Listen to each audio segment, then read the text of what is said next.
So if the goods of fortune of this world cannot lead to true happiness, if every time we chase them, we actually go away from our true goal, then of course the question that remains is there a such thing as true happiness? And if there is, where is it located?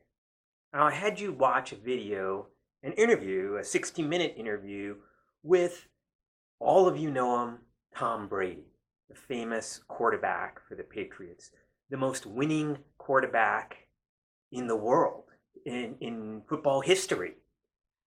And the reason why I had you watch that is because of what he says after having achieved all of his dreams in this world. If anybody could be said to have achieved all the goods of fortune, it's Tom Brady. He's wealthy, he's good looking, he has a beautiful wife, a supermodel wife. He is universally loved by his fans, so he's famous, and he will be remembered. He will go down into history. And he has probably enjoyed his life more than anybody else with all of this wealth and people who love him. And what's interesting is what he says at the end. He says, having achieved all this, I'm left with this question, what's next? Somehow I feel, he says, dissatisfied, as if there's something more, but I don't know what it is. C.S. Lewis, who we're going to read in the last part of this course, said it like this. If after having pursued all of the things in this world, you find yourself looking for something more, then perhaps you weren't made for this world. Perhaps your desires point to another world where those desires can be satisfied. And that's the answer that Lady Philosophy wants to give Boethius. But remember, philosophy isn't about religion. It's not about, okay, let's read the Bible and see what it says. Let's read the Bhagavad Gita and see what it says. But rather, the claim is that through our own reasoning, we're going to be led to the conclusion that true happiness is not something that we're going to get in this world, that we were made for another world. So let's start again where we left off, the goods of fortune. Why are they sought? Obviously, we think in seeking these that they're going to give us happiness. So what is it in them that deceives us? There's a sort of image of happiness, Boethius says, that's there. They aren't complete fakes. They attract us because they reflect something that is real, even though they themselves are not the real. Just like a mirage. If you're in the desert and you're thirsty, the reason why you are attracted to that mirage is because it reflects something that is real, water, an oasis, even though it's not real where you're looking for it.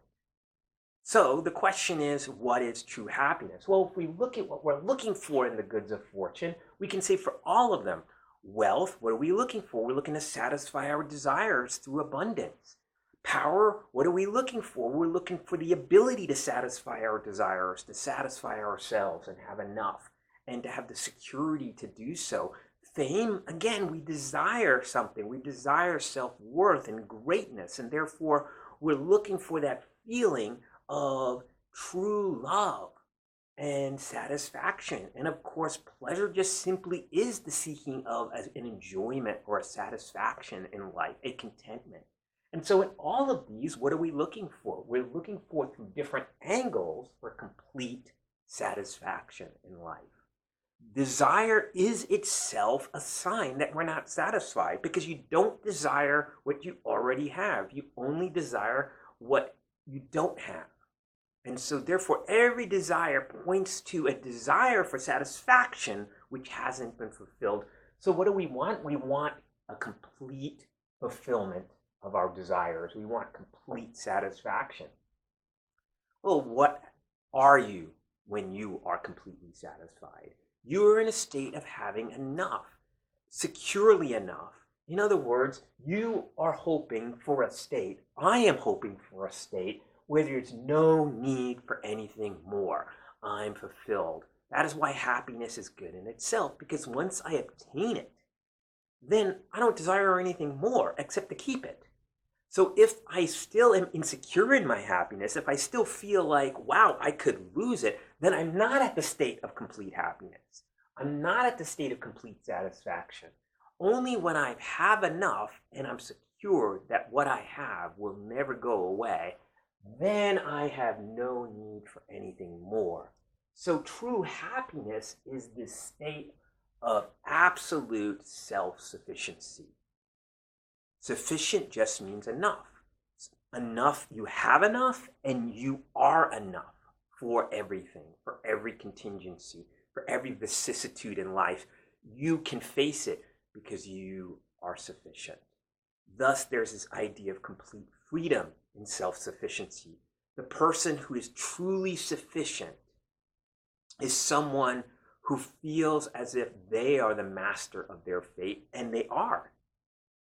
And so thus, self-sufficiency, Boethius argues, is the true thing we are seeking. That is true happiness. Now, I want you to notice something about this notion of self-sufficiency. Notice the word self there. Notice that the only beings that can be happy are persons. So we're talking about a state of a person, aren't we? True happiness is not just describing some circumstances that you're in. Oh, if this happens, then I will be happy. If only I have this, then I will be happy. No, that's actually a mistake that comes from pursuing certain things and circumstances in life. And that's why the word happiness is such an unfortunate word, because happiness comes from the word happenstance, which means what happens to me. And we make the mistake of thinking that true happiness has to do with what happens. But true happiness really is this state of being of a person. So this leads to our next question. What kind of person then is the truly self-sufficient person? Who can achieve this state? Well, really only one kind of person. The all-powerful person. Anything less couldn't really achieve this total state of self-sufficiency, because the all-powerful person is the only person who's guaranteed that they can get whatever they want, and that if ever their desires change, they can achieve their desires. And if ever anything assaults their joy or happiness, they are guaranteed that they will win in the end. Therefore, the all-powerful being is the one that is secure in their self-sufficiency. Nothing can overcome them, and they are free to get and achieve anything they want.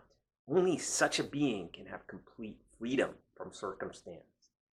And so only the all-powerful being is the self-sufficient person. Well, an all-powerful person, as we know, is all-knowing, because they have all power, and knowledge is power, as we saw before.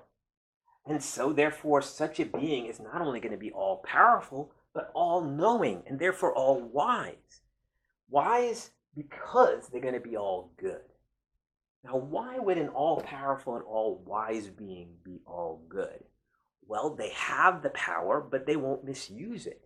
They always act in accordance with their reason, and therefore they're always going to do the most excellent thing, the best thing. And therefore they're not only going to be all good, they're going to be the standard of what goodness is. So the only kind of being that can achieve true happiness, true self-sufficiency, is an all-powerful, all-wise, all-good being. And as we saw, there can't be two of these. So there can only be one person that truly is self-sufficient. And that is